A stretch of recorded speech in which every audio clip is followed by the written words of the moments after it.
우리 사회의 중요한 이슈들을 진보의 시각으로 들여다보는 진보의 향기. 오늘도 정의당 심상정 의원 스튜디오에 나오셨습니다. 어서 오세요, 의원님. 안녕하세요. 네, 안녕하세요. 제 본론 들어가기 전에 간단한 얘기부터 할까 하는데요. 요즘 유튜브가 여러 가지 화제가 되고 있는데 가짜 뉴스부터 해서. 근데 이제 김성태 한국당 원내대표가 채널 개설해가지고 화제가 됐는데 비호감도 또 많이 받으셨다 그러고요. 이거 어떻게 보세요, 정치인으로서? 정치는 시민들과 늘 소통해야 되는데 홍보가 무작정 많은 게 능사는 또 아닌 것 같아요. 예를 들면 때로는 정치인에게 침묵이나 발언하지 않는 것도 그것도 하나의 정치 행위거든요. 그렇지만 기본적으로는 어쨌든 정치 불신 시대다 보니까 잘해서 국민들에게 평가받는 게 쉽지 않지 않습니까? 그렇죠. 그러다 보니까 아무래도, 이 홍보에 더 신경을 쓰는 것 같습니다. 예, 알겠습니다. 김성태 대표님 말씀하셨는데 그 김성태 대표님처럼 좋아요 숫자가 싫어요. 좋아요보다 싫어요가 한 50배 정도 넘으면 유튜브 알고리즘상 나쁜 콘텐츠로 인식해서 검색도 잘 안 뜬다고 그러거든요. 우리 김성태 대표님께서 참고하시기를 바라고. 알겠습니다. 잘 되시길 바랍니다. 네. 자, 그럼 본론으로 들어가세요. 기재위 국감 문제를 좀 다룰까 하는데 통계청 단독 국감이 있었어요. 이게 통계청이 단독으로 국감 열린 건 처음이라고 하던데요. 그렇죠. 이 통계청장 교체 문제로 인해 가지고 또 여러 가지 논란들이 오고 간 것 같은데 분위기 어떠셨나요? 짐작대로 코드 인사를 둘러싸고 치열한 공방이 있었어요. 그렇지만 저는 이제 제가 그 17대 국회 때 이 통계청을 차관청으로 승격시키는데 앞장섰던 사람이거든요. 이제 그런 입장에서 보면은 오히려 이번 기회에 국회의원들이 통계의 중요성 그리고 통계청의 강화에 고민할 수 있는 그런 전화 위복의 계기가 된 게 아닌가 그런 생각도 듭니다. 논란이 있긴 있지만 어쨌든 통계 중요성이 부각되는. 공부 많이 했죠. 그렇죠. 통계 함부로 쓰면 안 된다 이런 교훈도 아마 얻으실 것 같은데 다들.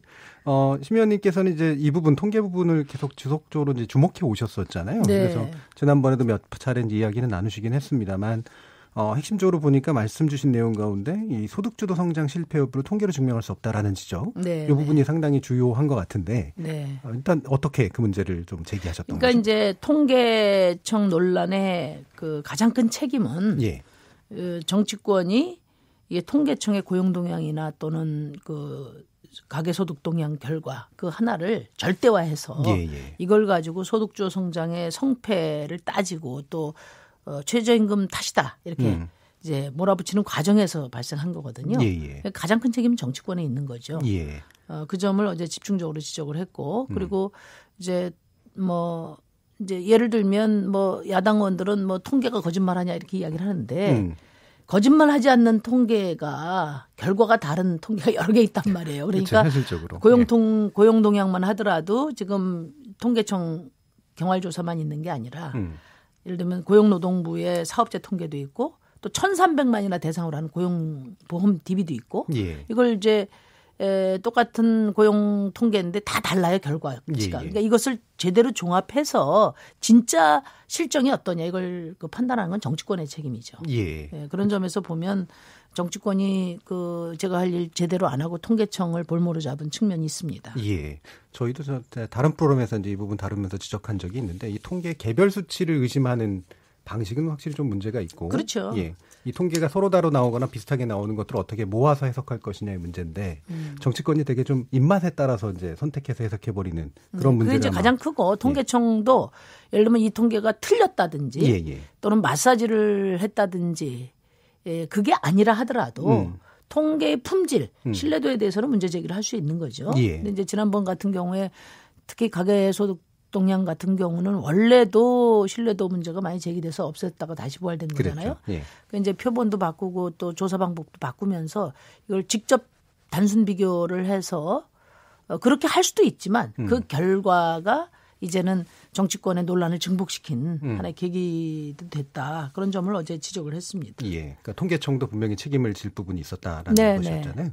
또 정부 책임 같은 거는 어떻게 보셨나요? 그러니까 정부는 이제 가장 핵심은 뭐냐면은 올해 정부 목표를 예. 32만 개 일자리 목표를 제시했단 말이에요. 그렇죠. 되게 구체적으로. 그러니까 지금 고용이 감소하는 것이 생산 가능 인구가 줄어들고 또 제조 구조 조정 때문이고 또 뭐 자영업자가 너무 비중이 많다 이런 구조적인 요인, 추세적인 요인으로 그 정부가 해명을 하면서도 예. 그러면 당연히 고용이 감소가 될 텐데 그 32만 명이라는 무리한 양적 확대를 목표로 내세운 것이 저는 이 논란을 자초한 예. 그 원인을 제공했다 이렇게 봅니다. 예, 알겠습니다. 그럼 또 다른 거로 그 한국재정정보원에 대한 국감이 이제 열리잖아요. 네, 오늘 예정돼 있습니다. 그게 또 심재철 위원의 비공개 정보자료 유출과 관련해서 아마 상당히 또 공방이 진행될 것 같은데. 네. 당사자인 심재철 위원은 국감 제외됐다고 해요. 이 부분 어떻게 봐야 될까요? 국감 제외되지는 않았습니다. 이거 갖고도 어제 논란이 있었는데요. 이제 그 기재위 정성호 위원장께서 정리를 하셨어요. 이게 말하자면 배제하기 위해서도 법률적 해석을 또 지금부터 해야 되고 또 이제 기재위에서 표결도 해야 되거든요. 그러다 보면 다른 논란을 불러일으켜서 국감이 파행될 가능성이 많으니까 예정대로 국감을 통해서 시시비비를 가리기로 이렇게 했습니다. 사실 이게 초기에 정기국회 열리자마자 사실은 뭐 가장 뜨거운 감자로 떠올랐다가 지금 훅 하고 이제 줄어든 셈인데 그렇게까지 막 뜨겁게 올랐다. 오늘 그 재정정보원 한국재정정보원 국감이거든요. 오늘 아마 뜨거울 겁니다. 제가 확인한 바로는 이게 그동안에 알려진 것처럼 감사관실용 경로가 아니라 관리자 모두가 뚫린 거예요. 그래서 이게 굉장히 심각합니다. 그러네요. 그리고 이제 관리자 모두가 그럼 어떻게 뚫렸냐? 둘 중에 하나입니다. 하나는 뭐 진짜 해킹을 했든지 아니면 이 개발자나 관리자에 의한 백도어 가능성도 있습니다. 그러면 이게 이제 무슨 얘기냐면 이 개발자는 삼성 SDI 컨소시엄이거든요. 그럼 만약의 경우에 진짜 개발자에 의한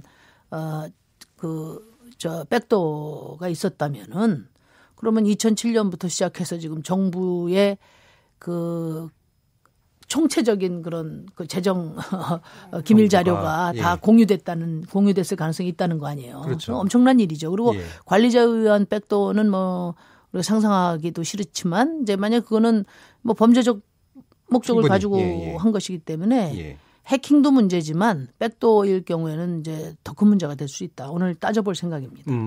그럼 쟁점이 또 약간 살짝 또 이동하네요.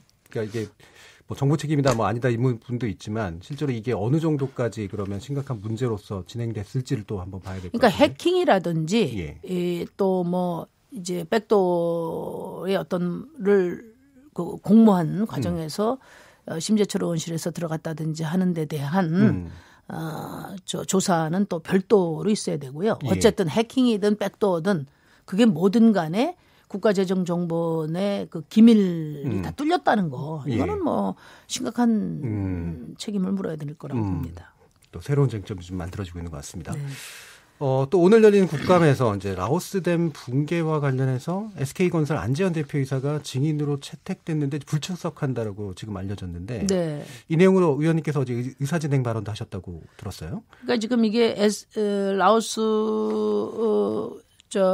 국민들 입장에서 이게 참사거든요. 참사죠. 참사고 지금 뭐 라오스 지도가 바뀌는 그런 상황인데 이 문제에 대한 그 직접적 책임 당사자인 지금 라오스 SK 대표가 출석을 이유 없이 거부했어요. 대표이사가 두 분인데 한 분은 라오스에서 활동하고 계시다고 그래서 다른 한 분을 대체해 드렸거든요. 근데 이제 불출석 통보를 한 것에 대해서 그 SK 측의 책임 회피에 깊은 유감을 표하고 간사들이 만장일치로 고발 조치를 할 예정입니다. 원래 어떤 질문들이 준비가 되셨었던가요? 그러니까 그 SK 건설의 라오스댐 공사는 이제 제가 조사를 해보니까 처음부터 재벌 기업에 의해서 기획된 그 사업이었고 그 재벌에 의해서 EDCF가 동원된 그런 그 사례예요, 이게. 그래서 첫 번째로는 이제 사태 수습과 관련해서 그러니까 말하자면 라오스댐 붕괴가 어떻게 보면 예고된 참사라고 볼 수 있는 거죠. 7월 23일 날 사고가 터졌지 않습니까? 아까도 말씀드린 것처럼 이것은 라오스 입장에서는 국가적 참사인데 지금 라오스 정부의 조사위원회 원인 조사 결과를 지켜보겠다고 하면서 좀 SK 측도 매우 소극적으로 사태 수습에 이제 임하고 있고 정부도 뒷짐지고 있단 말이에요. 근데 이게 이제 어디까지 파장이 가냐면 국가 간의 신뢰도도 그렇죠. 문제가 되고 그다음에 이제 그렇게 되다 보니까 해외 기업들이 해외 사업에 큰 타격을 주고 있어요. 발주해서 추진했던 것이 다 스탑됐다는 겁니다.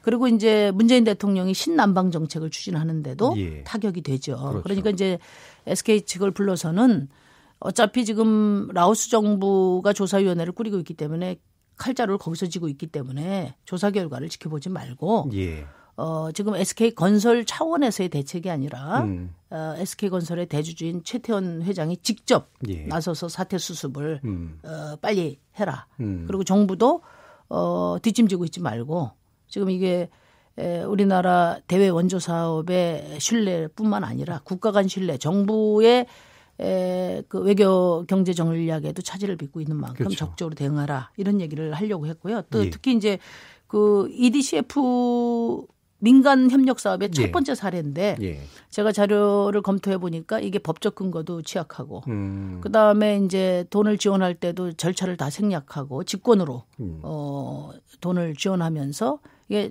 SK의 특혜 사업인 거죠. 이 과정도 좀 따질 생각이고요. 이걸로 인해서 이 원조 사업이 수익 사업이 돼 버렸습니다. 그런 점에서 이제 EDF 사업의 정상화 또 올바른 원칙 수립 이런 것들에 대해서 재점검을 할 생각입니다. 이게 뭐 굉장히 복잡한 문제들이 네네, 굉장히 큰 문제입니다 이게. 그러면 이건 뭐 약간 다른 결의 질문인데 그 유시민 작가가 노무현 재단 이사장으로 취임하셨어요. 뭐 저는 뭐 친분이 상당히 깊으신 거로 알고 있는데 정계 은퇴 5년 만이잖아요. 뭐 근데 여러 가지 기대하시는 바도 있겠지만 뭐 이제 정계에 또 다시 불려 나온다 만다 또 이런 얘기 되게 많은데 어떻게 보고 계세요? 그걸 누가 합니까? 그건 아마 유시민 작가도 유시민 이사장도 모를 겁니다. 일단 뭐 본인의 의지를 존중하고 지켜봐야죠. 뭐. 특별히 뭐 코멘트 하실 분은 없어요? 뭐 어떤 기대라든가 이런 거? 뭐 그 노무현 재단 이사장으로 아주 적임자를 선임했다. 그리고 아마 유시민 이사장이 노무현 대통령의 그 정신과 하여튼 그런 취지를 가장 잘 살릴 수 있는 그런 인선이다. 그렇죠. 그런 자격 조건을 갖고 있는 분이다 이렇게 생각합니다. 이제 뭐 마지막 간단한 질문이 될 것 같은데 제가 오프닝에도 얘기했지만 국감에 여러분들 막 불려 나오고 백종원 씨 나오고 막 고양이까지 나오고 있는데 이게 뭐 이해는 가지만 사실은 국감이 좀 쇼장이 되는 듯한 느낌이 들어요. 어떻게 보세요? 참 그 이번에 국감하면서 더 좀 참담함 같은 걸 느낍니다. 그러니까 뭐 입법부와 행정부가 치열하게 긴장을 유지하는 거는 좋은데 이게 뭐 거의 뭐 언론용 단기 이벤트 비슷하게 이렇게 돼버리니까 그 짧고 굵게 언론에 나갈 한방 이거 준비하고 또 언론도 이걸 지적하면서도 그런 무리한 장면들만 클로즈업해요. 그렇죠. 그러니까 아마 이제 이렇게 되면은 이게 국감을 통해서 그 행정개혁 또는 정책 개선을 하는 그런 긍정적 기능이 더 어려워지지 않을까. 그래서 저는 예전부터 뭐 국정감사에서 믿고 보는 심상정이라는 별명도 제가 얻었는데 예전부터 미국처럼 연중 상설 국감을 해야 된다. 그런 말씀 드렸고요.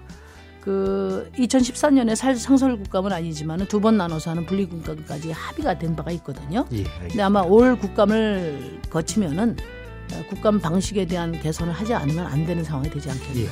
알겠습니다. 말씀 잘 들었습니다. 진보향기 정의당 심상정 의원이었습니다.